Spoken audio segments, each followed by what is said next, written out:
Alright guys, welcome back to a new video. Today I'm showing you how to make my new orbital strike cannon design, called the Mini Orbital Wind Charge TNT Single Strike Cannon. Despite its long name, it does actually make sense once you realise everything about the cannon, like what it really does.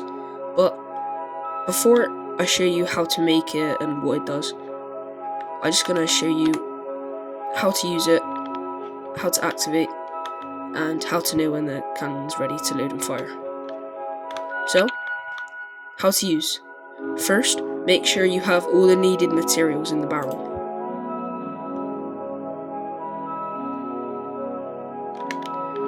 Once you successfully constructed the cannon using the tutorial, which will happen in a minute, put all the TNT you want to hit your target, however much you want. Then, check if the redstone block at the top is activating the lock on the hopper with the wind charges. How to activate. When everything is done, the most important step on how to start it. So, in the barrels by the safety switch, place as many blocks as you think you'll need to get to the correct chunk to unload all the TNT. 1 block equals 0.5 seconds. After that, in the barrel alongside it, place 1 block or item in there, and that is when you locate to the chunk you need to stay in for the cannon to work.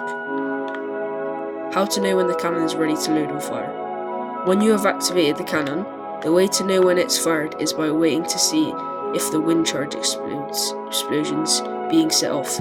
That's when the TNT is gone, and when the wind charge explosions stop being visible, that's when it's ready to go. Before anything else starts, I just want to give some credits. Apart from the cannon being entirely designed by me, credits to Anvil L for the inspiration of the wind charge acceleration aspect of the cannon. 6 things you must know. 1. 0 snow skippers, only wind charges. That's for the acceleration of the cannon. 2. It is not entirely infinite but with about a 2000 block range. 3. The cannon is only set into a one direction line from its piston. So, say the piston is here, TNT is here, and that's one chunk border, and that's the other. It's being pushed into this one here, and from a straight line of it, it's getting blasted into that direction. 4. Each wind charge is equivalent to 2.4 blocks TNT. So what I mean by that is, if you use 1 wind charge into the machine, it's going to move 2.4 blocks of transport for the TNT. After a while of air travel, the TNT starts to lose height and lowers. 6. You can calculate the area you are attacking. So, by using number 4, each wind charge is equivalent to 2.4 movement. Using that, you can figure out how many wind charges I would need to, say, for an example, 500 blocks. So, 500 divided by 2.4, whatever. I don't really know, I'm not good at maths, but I'm sure that you mathematicians can figure it out. Now, I'm going to make a tutorial, but one thing you must know that is incredibly important, and if you don't follow this step, the cannon will just completely not work and blow itself up. So as you can see here, I have 2 blocks here. One's a green lime concrete and one's a red. What this is trying to show is the red is the unloaded chunk that all the TNT is going to be pushed in, and the green is the loaded. So the TNT loads into the loaded one, but the piston pushes it into the unloaded. The reason we need to have this is because all of the wind charges will be onto that block when the TNT is there for the acceleration. Now let's start the tutorial, layer by layer.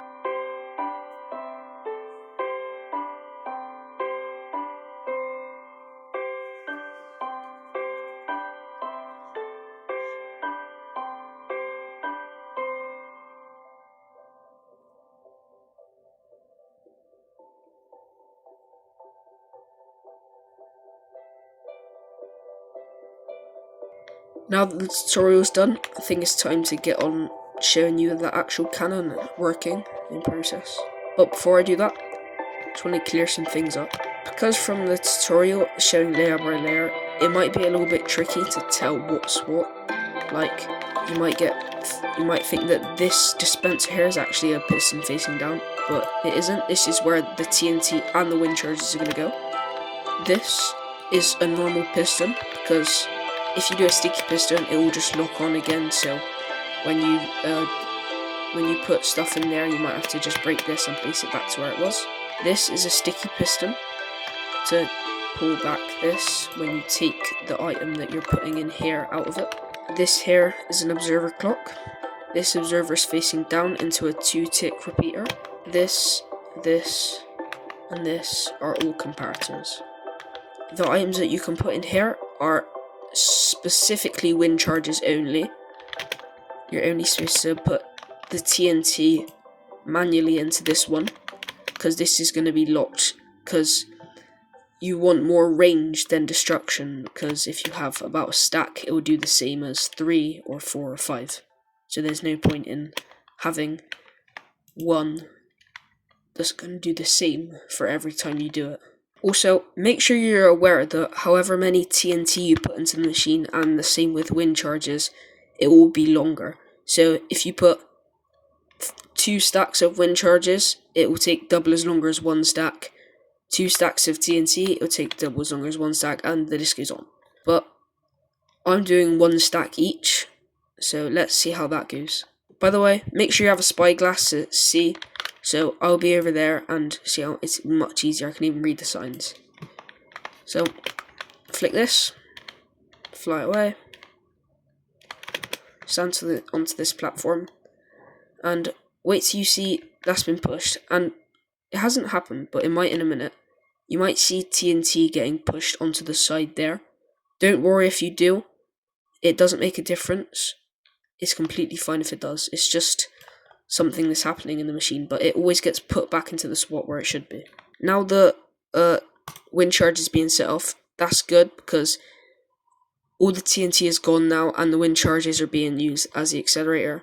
That little obsidian barrier you see there, that's the border to stop it. So if your enemies are like on the floor down there, it would hit that, and they would just hit right onto them. So now we just wait. There we go. So we fly over. Might have seen it then. TNT's getting pushed. Hits the wall. Kaboom. Giant explosion like that. So yeah guys, that is the mini Orbital single strike wind charge TNT cannon. I forgot the name, but yeah. It's a really long name, but it's worth it for the materials. And yeah, it would definitely kill player in full netherite, whatever. Yeah. Alright guys, thank you for watching. See you in the next video. Bye.